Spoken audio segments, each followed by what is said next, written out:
ایک اور معاملہ ہوا ناظرین، اور وہ یہ کہ الیکشن ایکٹ 2017 میں مزید ترمیم کا جو بل تھا سینٹ میں، وہ کثرت رائے سے منظور کر لیا گیا، اور اس بل میں ترمیم کی گئی ہے۔ اس ترمیم کے مطابق اب الیکشن کی تاریخ صدر نہیں بلکہ الیکشن کمیشن دے گا، اور یہ بھی کہا گیا ہے کہ نااہل اگر کوئی شخص ہوتا ہے تو جس میں یعنی کہ سزا کی جو مدت ہے اس کا تعین نہیں کیا گیا،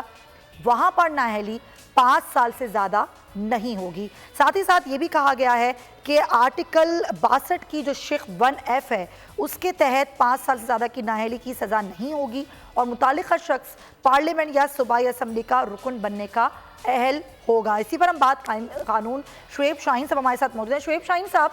الیکشن کا معاملہ ہم نے دیکھا کہ سپریم کورٹ کا آرڈر بھی آیا، حکومت نے اس کو بھی نظر انداز کیا، اور بہت ہی متنازع رہا یہ کہ الیکشن آئین کے تحت ہونے تھے 90 روز میں، اس سے آگے بھی بڑھ گئے، پھر بھی نہیں کروائے گئے، اور پھر آج جو الیکشن ایکٹ 2017 میں ترمیم کا بل منظور کیا گیا ہے، کیا لگتا ہے آپ کو کہ یہ اپنی ہی آسانیوں کے لیے سب کچھ کیا جا رہا ہے؟ کہیں آگے چل کے یہ ان کے لیے تو مسائل نہیں بن جائیں گے یہ بل جو ہیں؟ دیکھیں، پہلی بات تو یہ ہے کہ انہوں نے پچھلے 13-14 ماہ سے جب سے آئے ہیں، سوائے پارلیمان کو اپنی ذات کے لیے استعمال کرنے کے، انہوں نے کوئی اور کام نہیں کیا۔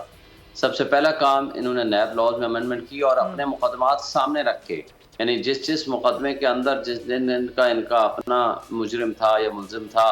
انہوں نے اس کو سامنے رکھ کے with effect from back dated یعنی 1985 سے اس کو امینڈ کر دیا اور اپنے مفادات حاصل کر لیے۔ آتے ساتھ انہوں نے ECL سے اپنے نام نکال لیے، اوورسیز کا جو رائٹ آف ووٹ تھا وہ ختم کر دیا، اور اس کے بعد آپ دیکھیں گے جب سپریم کورٹ نے کہا کہ آپ 90 ڈیز میں الیکشن کراؤ، تو انہوں نے سب سے پہلے اس کے خلاف قرارداد پاس کر دی، سپریم کورٹ کے خلاف بھی، اور اس کے ساتھ ساتھ سپریم کورٹ کی ججمنٹ کو بھی نلیفائی کر دیا، جو کہ یہ نہیں کر سکتے تھے۔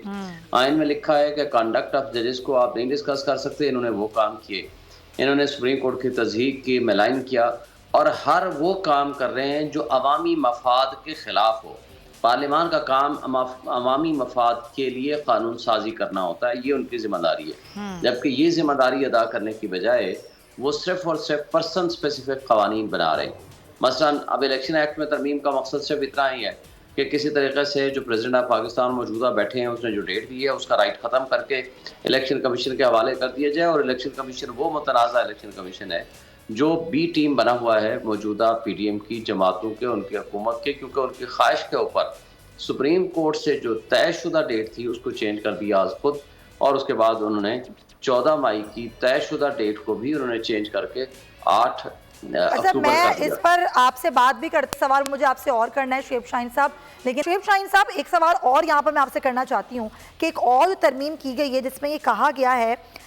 کہ جو سپریم کورٹ یا پھر ہائی کورٹ یا پھر کوئی بھی عدالت جس کے حکم کے تحت سزا یافتہ شخص ہے، وہ فیصلے کے دن سے لے کر 5 سال تک کے لیے نااہل ہو سکے گا، یعنی کہ اس کی مدت کا تعین کر دیا گیا ہے۔ تو کیا اب یہ جو بل ہے اب یہ جو باقاعدہ اب ظاہر ہے ڈیفینیٹلی قانون بنے گا تو پھر اس کا اطلاق ہوگا، جس سے ہم نے کہا پرسن اسپیسیفک جو ہیں وہ بل منظور کروائے جا رہے ہیں؟ دیکھیں، یہ بل جو بن رہا ہے اور اس کو اپروول اگر ہو گئی اور لا بن گیا، جس کا زیادہ امکان ہے کیونکہ سینٹ میں بھی ان کی اب اکثریت ہے، اور ساتھ پریزیڈنٹ آف پاکستان ایک حد تک روک سکتے ہیں، اس سے زیادہ نہیں، تو میں سمجھتا ہوں کہ یہ بھی پرسن اسپیسیفک ہے۔ یہ بھی 2 اشخاص کے لیے ہے، مینلی ایک ہے نواز شریف صاحب کے لیے اور دوسری ہے جہانگیر ترین صاحب کے لیے۔ جہانگیر ترین صاحب کو نئی پارٹی کنگز پارٹی بنوانی ہے، اور اس کنگ پارٹی کے ذمے تحریک انصاف کے کئی لوگ توڑنا مقصد ہے، تو فار دیٹ پرپز قانونی طور پر بات تو کلیئر کریں شعیب شاہین صاحب کہ کیا جو پہلے جس کو سزا ہو چکی ہے، کیا یہ قانون بن کے اس پر بھی اپلائی ہو سکے گا؟ دیکھیں، میرا خیال ہے کہ اس کے اندر میں نے تفصیل سے ابھی نہیں دیکھا، چونکہ اس کے اندر ہمیشہ ہی جو انہوں نے قوانین بنائے ہیں وہ پرسن اسپیسیفک بنائے ہیں اور اس کو بیک ڈیٹڈ اطلاق کیا ہے۔ میرا خیال ہے کہ اس میں بھی ریٹروسپیکٹیو اپلیکیشن کا عنصر شامل ہوگا، ورنہ ان کو تو یہ کیس بنانے کی، یہ لا بنانے کی ضرورت ہی نہیں تھی، یہ بل پاس کرنے کی ضرورت ہی نہیں تھی، کیونکہ انہوں نے تو اپنی ذات کے لیے اس کو استعمال کرنا ہے، ادارے کو، پارلیمان کو، تو میرا خیال ہے کہ وہ ان کو اس کا فائدہ ملے گا، اس کا فائدہ ملے گا۔ آپ دیکھتے ہیں سر کہ وہ فائدہ کس طریقے سے پہنچایا جاتا ہے، ڈیفینیٹلی یہ انفولڈ ہوں گی چیزیں جب یہ قانون کی شکل اختیار کر لے گا۔ بہت شکریہ۔ اگر آپ کو یہ ویڈیو پسند آئی ہے تو سبسکرائب کریں اور بیل آئیکن پر کلک کریں۔